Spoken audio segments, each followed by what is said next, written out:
Ngayon ho, mga kababayan, nagkaroon pala talaga ng mga pag-uusap na kudeta para kay laban kay Pangulong Bongbong Marcos.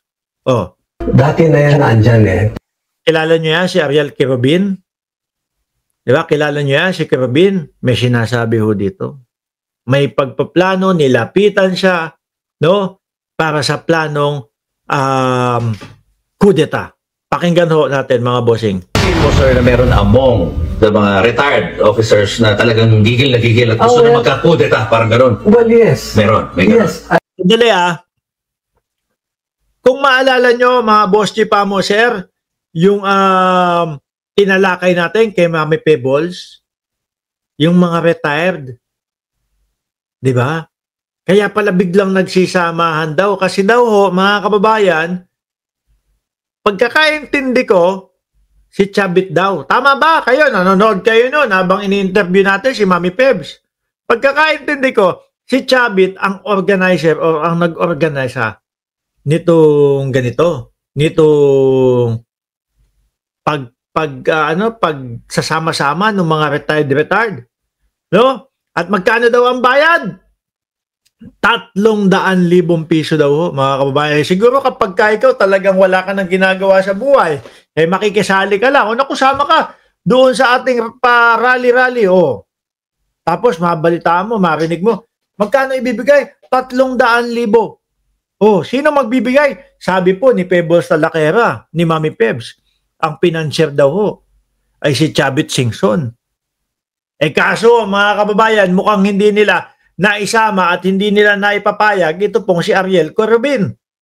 Sabi niya, matanda na ako para dyan. Di ba?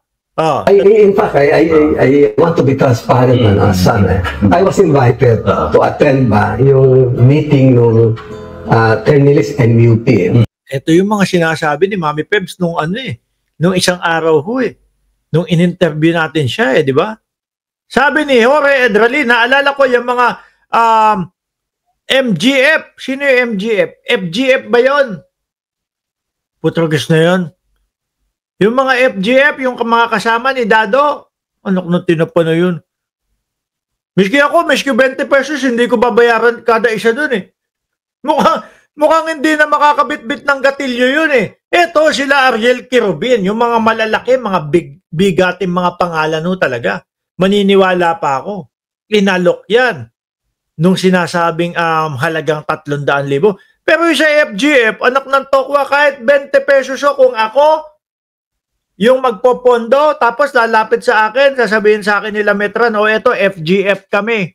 No? Sali kami dyan. Pag sinabi pa sa akin, pamiryende mo lang kami, masama pa loob ko nun. Mukhang walang mga maitutulong yun Diba? Mukhang kapag ka nagkagulo hindi pa, problemado ka pa kung paano mo iuusog yung mga katawan ng mga yun. Parang ang bagal ng mga maglakad nun. Di ba? Walang magbabayad. Miski 20 pesos, walang magbabayad doon. Ha? Sabi ni Virgie Badiola, sex addict din daw. Yang matandang sabit na si Chap. Grabe ka naman. Virgie, ang pinag-uusapan natin dito yung rally-rally. Pinag-uusapan natin dito yung etong kudeta-kudetang pinaplano. Tapos ikaw naman, layo, kamahan yung mo topic mo. Okay. Nung lumabas ito, hindi ka man magugulat na dati na yan andyan Pero ito ang pinakamatindi kasi garapalan. Naku, ito yata yung sinasabi ni Mami Pebs. Di ba Ma'am Brenda Barton at Christina Lakwata? Ito kaya yung sinasabi na garapalan na may abutan na 300,000 daw? At saka, nung lumabas na yung magnitude, parang, ang feeling mo sabi ko nga, ako 2 beses ako kinulong. Ayan. May background, yung ni Julius Babaw. Yung vlog ni Julius Babaw. Kaya ako po hinihinto-hinto mga kababayan, makaka-copyright tayo Kailan yung interview kay Mami Pebbles? Tapos na yun. Tuloy. Lumaban ako, no? Sabi nga ni Mayor Magalong kaming dalawa ni Colonel Kerubin, nakulong kami fighting corruption. Ayan, no? Ayan siya, no? Ang hirap eh. May music to. O, tuloy. No? So, meaning, nakulong ako ng 2 beses. Lumaban sa mga katiwalian.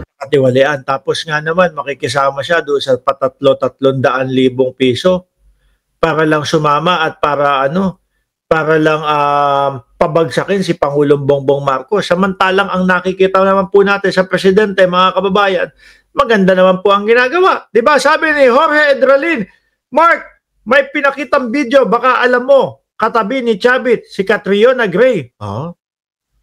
Bakit ba? Ang pinag-uusapan natin dito, ito nga daw kudita. Kayo naman, parang gusto nyo, tirahan ng tirahan.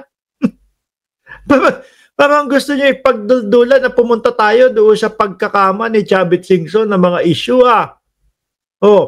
Kapapanalo pa lang ng Miss Universe, kunyari inaantok si Chavit, then kikiling ang ulo niya sa shoulder ni Catriona, napaurong. Gusto nyo ba talaga? Diyan na lang tayo palitan na ho natin itong channel natin. Wag na politika. Palitan natin, Kangkarot. Yun na title ng ating channel. Hindi, joke lang. Tuloy. Nanindigan sa prinsipyo natin. Sabi ko nga, ngayon ang napapanahon ba na merong managot, makulong dito sa nangyayari. Kasi kung wala ito, walang mangyayari, ang tiwala ng taong bayan.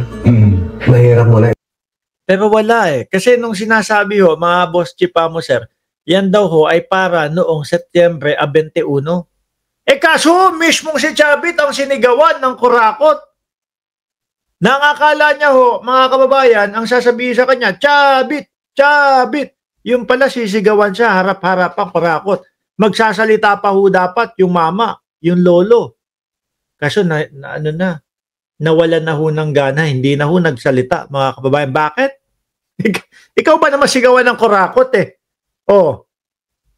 Diba, ikaw ba naman nasigawan ng kurakot? Magsasalita ka pa nun. Ang ginawa, umuwi na lang mga bossing. John Jency Alapan, aka Duterte Destroyer. Manyak talaga si Chavit Singson. Ano ba talaga gusto niyong puntahan na topic natin? Ako kasi wala akong alam diyan sa mga istoryang kama ni Chavit Singson. No? Hindi ko alam yung kay Yen Santo. Tigil na nga natin to! Kayo kudeta yung pinag-uusapan natin, tapos yung mga manyak si Chavit Singson.